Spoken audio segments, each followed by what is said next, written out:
প্রিয় দর্শক, আপনাদের জন্য আজকে অত্যন্ত দুটো সুসংবাদ নিয়ে এসেছি আপনাদের সামনে। যারা বাংলাদেশি তারা অবশ্যই এই সুসংবাদ পেয়ে আনন্দিত হবেন, পাশাপাশি যারা বাংলাদেশের বন্ধু তারাও অবশ্যই আনন্দিত হবেন। বাংলাদেশের প্রথম বাংলাদেশ চীনে আম এক্সপোর্ট করেছে।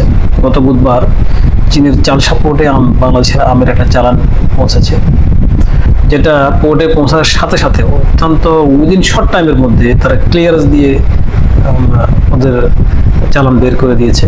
এবং চীনের বেশ কয়েকটা কোম্পানি অনলাইন প্লাস বিভিন্ন মার্কেটিং প্লেসে বাংলাদেশের আমের অলরেডি মার্কেটিং শুরু করেছে।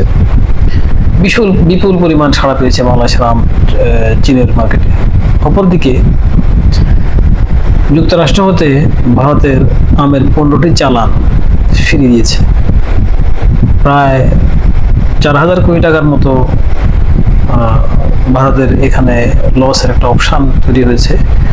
কি কারণে, আসলে কেন এই চালানটা ভারতের ফিরিয়ে দিল সে বিষয়ে যুক্তরাষ্ট্র তেমন কোনো ক্লিয়ার কথা বলেনি। তবে এতটুকু বোঝা যাচ্ছে যে পচনশীল আম এই চালানটা যখন ফিরিয়ে দিয়েছে, তখন ভারতের এই আম রপ্তানিকারকদের ক্ষতি কিন্তু অনেক বিশাল।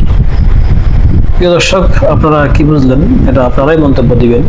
আপনাদের মন্তব্যের জন্য আমরা অপেক্ষায় থাকবো এবং আপনাদের মন্তব্যের আমরা মূল্যায়ন করব। ইতিপূর্বে আম বাংলাদেশের ভারতে যেত, তবে সেটা রপ্তানির উদ্দেশ্য নয়, সেটা ভারতের দাদাদেরকে উপঢৌকন দেওয়া হতো, তারা বাংলাদেশের আম দিয়ে বিশেষ রসনাবিলাস করতেন। এবার কিন্তু বাংলাদেশের আম দিয়ে ভারতের দাদাদের আর রসনাবিলাস হবে না। বাংলাদেশের আম অবশ্যই ভারতে যাবে, তবে সেটা ভারতকে কিনে খেতে হবে। চীন সহ বিশ্বের বিভিন্ন দেশে বাংলাদেশের আম রপ্তানি হবে। ইতিপূর্বে বাংলাদেশের আমের বড় মার্কেট ছিল বিশেষ করে গালফ এরিয়া, তো এই প্রথম চীনের মার্কেটও দখল করতে যাচ্ছে বাংলাদেশ। আমার আম উৎপাদনে বাংলাদেশ বিশ্বের প্রধান রাষ্ট্রদের মধ্যে একটি। এবার আমরা দর্শকদের জন্য দ্বিতীয় নম্বর যে সুখবরটা আমরা নিয়ে এসেছি সেটা হলো, চীন অলরেডি যে ওয়াদাগুলি বাংলাদেশকে দিয়েছে সেগুলি পালন করতে শুরু করেছে। চীনে বাংলাদেশের জন্য অলরেডি 4টি স্পেশালাইজড হসপিটাল সবসময় রেডি রেখেছে বাংলাদেশি মানুষদেরকে চিকিৎসা দেওয়ার জন্য। সেখানে ব্যবস্থা করা হয়েছে বাংলাদেশি দুভাষীরও, যারা বাংলাদেশের মানুষের কথা শুনে, সেটা বিশেষ করে চাইনিজদের ভাষা, এটা তারা চাইনাদেরকে বুঝিয়ে দিবে, যাতে রোগীদের কথা এবং রোগীদের বিভিন্ন রকমের সমস্যা অসুবিধাগুলি যারা বুঝতে পারে।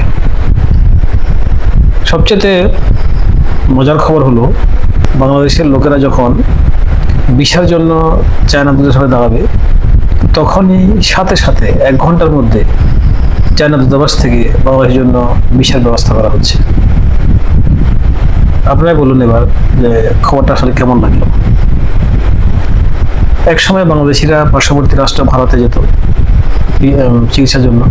সেখানে লম্বা সিরিয়াল মেনটেন করে অপেক্ষা করে, কারো 21 দিন, কারো 1 মাস বা 3 মাসও পর্যন্ত অপেক্ষা করতে হয়েছে। এখন ভিসা পাওয়া হচ্ছে চায়না থেকে 1 ঘন্টার মধ্যে।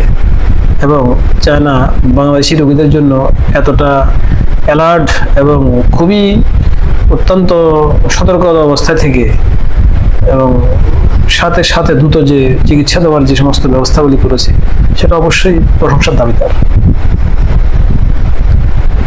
আমরা আশা করব বাংলাদেশ চীন সম্পর্ক আরো এগিয়ে, আরো অনেক গভীরে পৌঁছবে, অনেক মধুর হবে। আজ এ পর্যন্তই। প্রিয় দর্শক, ভালো থাকবেন সবাই। আসসালামু আলাইকুম ওয়া রাহমাতুল্লাহি ওয়া বারাকাতুহু।